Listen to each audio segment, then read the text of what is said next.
Hey guys, Wade Willis here with some amazing Star Wars news regarding Darth Bane. In this video, I'm going to go into the scoop that was released, I believe, today, and I'm also going to discuss why I believe that this is probably true, why it makes sense for the future of Star Wars, and why I think they're actually going to focus on Darth Zannah instead of Darth Bane. Before I go any further, guys, make sure you like the video and subscribe to my channel. It helps a lot. I'm going to keep updating you guys on Star Wars info, as well as doing episode reviews and predictions for The Mandalorian each week. This news just broke, I believe, today, and this is a rumor, by the way, but it came from direct.com, and the guy who is the source is Daniel Rickman, which he actually, when it comes to sources, is considered pretty amazing. A lot of times these people swing and miss, because that's the that's the nature of that business.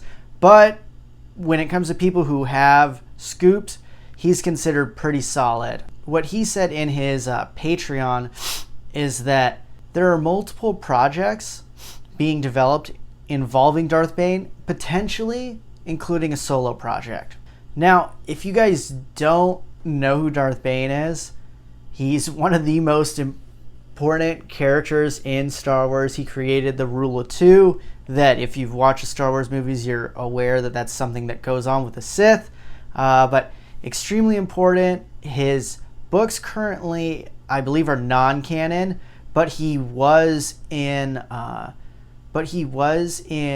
season 6 of the Clone Wars in an episode with Yoda. He's extremely important, but in the new Disney canon hasn't really been utilized much. So I'm really excited at this possibility. With this rumor, it would kind of make sense for a lot of reasons.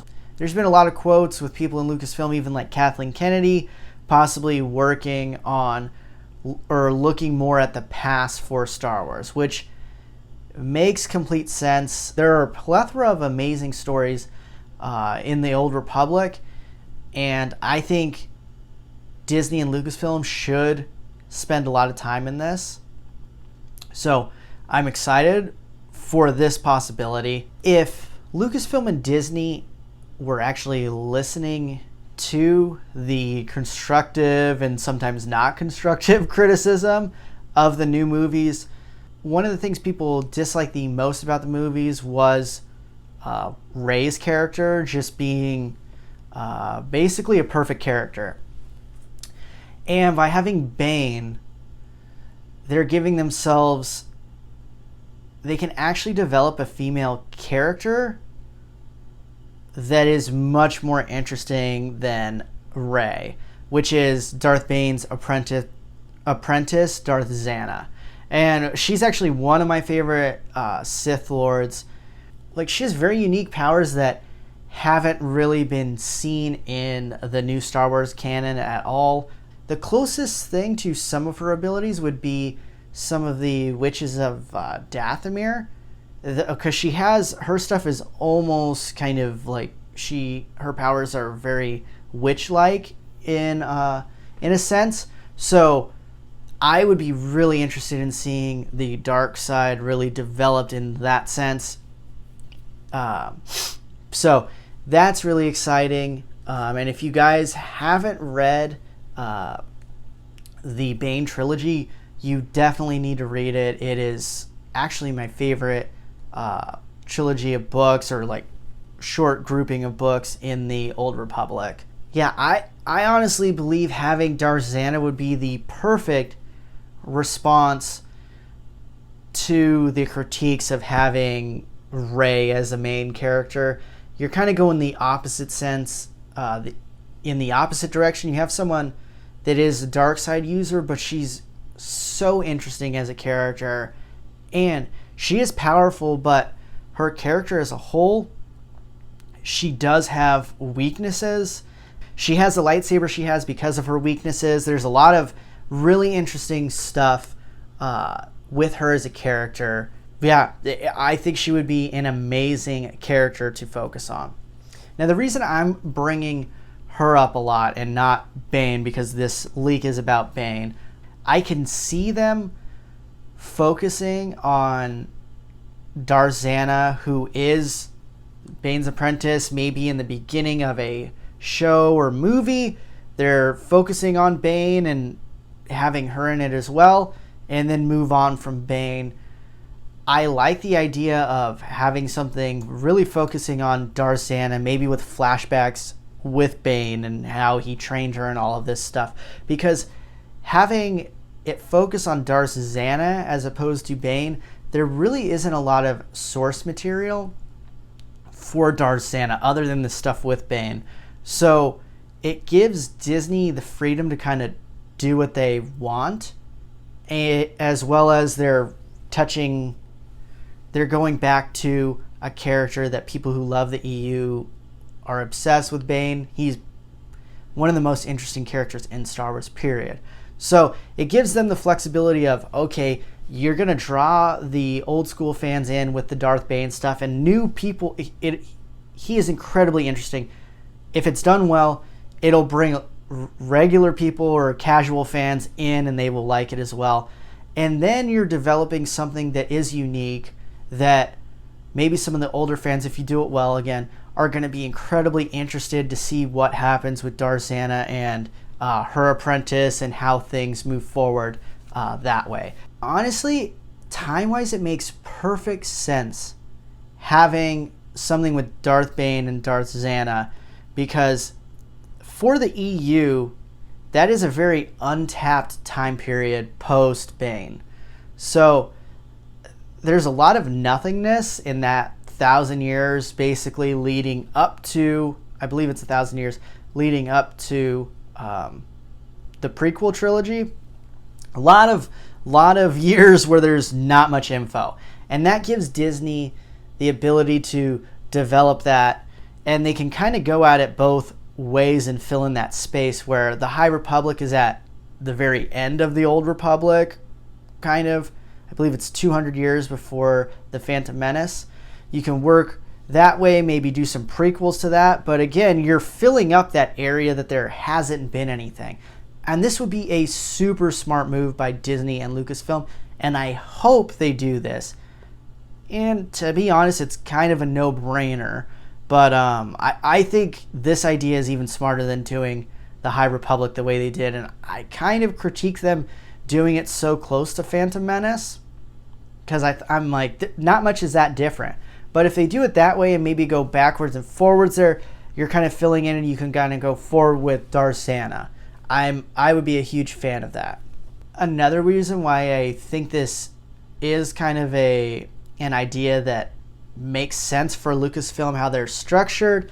They have been kind of going towards they are trying to do an emphasis on female characters, which some people don't like. I don't care as long as they're good characters. And Darth Zannah's apprentice in the books is actually a female who is incredibly intriguing and has very unique skills as well that we didn't really get into very much. But that would be interesting, having two female Sith Lords. That is a route that I could see Lucasfilm kind of doing. They want to bring more women into the Star Wars fandom and be more inclusive. This would be a much smarter move than doing than some of the ideas I've seen pitched before with all female things. I don't care either way, but I think this Darth Zannah and her apprentice, I'm forgetting her name right now, but that would be an incredibly interesting idea, kind of seeing them go through the time period where Sith are basically in hiding. What are the best ways to go about this? The easiest answer would be having it being animated and Dave Filoni in control of this project and having it be animated. You could get away with a lot more things with it being dark. And I think when Dave Filoni is in charge, Star Wars has really excelled in the animation department. Resistance was horrible. He wasn't really involved in that. That was horrible. And they tried to make that for too young of a crowd. and it failed. Rebels is I actually really like Rebels a lot. Some people hate it, but I think Clone Wars and Rebels are both amazing in their own right. They are different. I think the style of this should be more towards Clone Wars, a little darker and grittier than Rebels.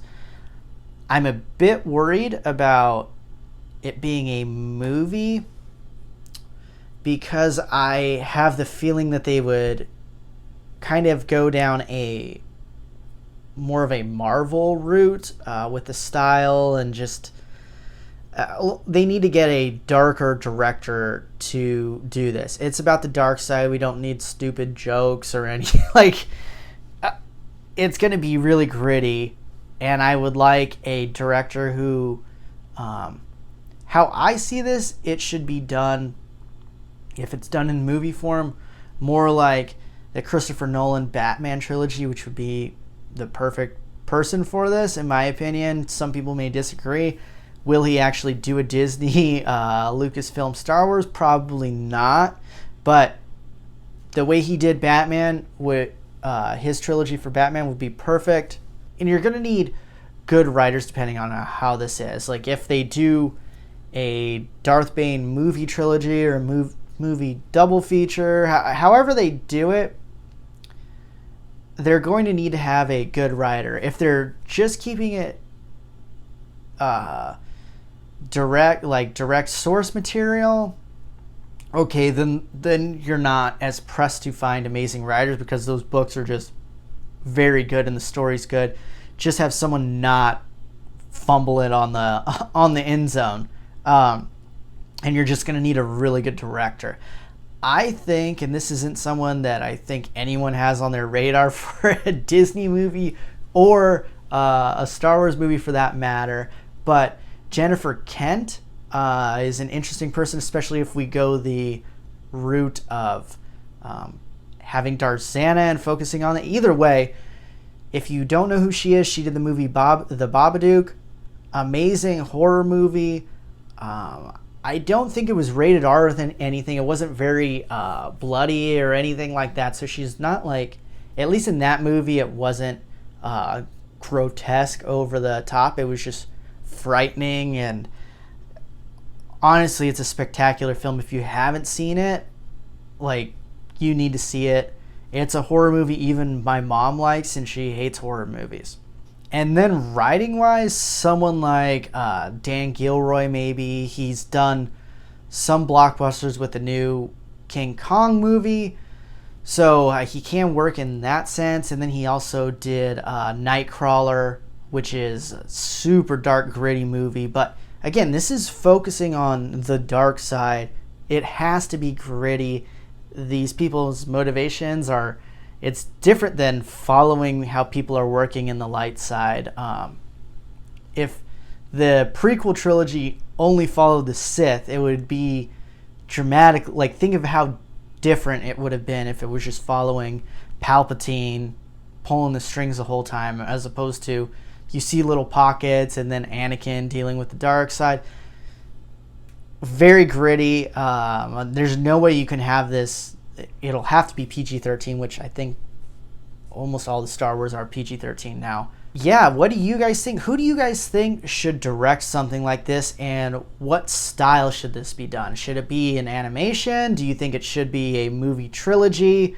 Do you think it should be just a Disney Plus TV show like The Mandalorian? That's another good option, and who would you like writing it? I threw some wild cards out there because I don't think most Star Wars fans will throw those out there. You guys may think they're dumb.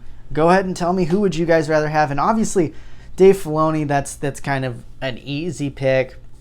And anyone who's directed anything in The Mandalorian, I was trying to focus on. I mentioned him, but I wanted to maybe throw some other ideas out there of other people. Taika Waititi. I believe I hope I pronounced his name right. I don't see this as a story that is fit for his style. I love him as a director, but his sense of humor and stuff, I don't see how that will work in this story and with these characters. I would actually be a bit annoyed. and there is ways that they could totally ruin this. So I'm cautiously optimistic. I'm excited that they're pursuing this, hopefully, but there are some worries. So yeah, guys, give me your opinions in the comments below. I'm curious to hear what you guys think. Hey guys, this is Wade Willis. Thanks for watching my video. Here's 2 other videos I think you might like, and don't forget to subscribe to my page.